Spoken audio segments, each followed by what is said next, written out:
السلام عليكم، أهلا مرحبا أزوثلاو. بعد حديث وكذلك بالعيد يأتي الدور على رضا بن شاعة لينضم إلى المنتخب الوطني للمحليين ويتلقى دعوة الماجيك مجيد بوقرة من أجل المشاركة في المباراتين الوديتين القادمتين خلال فترة التوقف الدولي أمام منتخب فلسطين.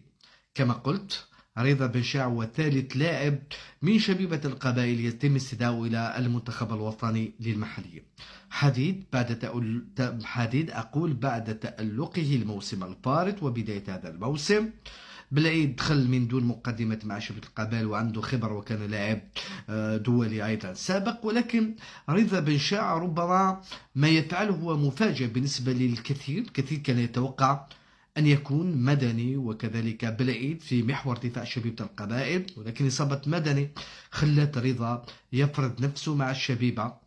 في نهاية المطاف يتمكن من لفت أنظار مجيد بوقر ويؤكد المستويات المتميزة التي أضحى يقدمها رضا بن شاع منذ بداية الموسم. بالتوفيق لك رضا.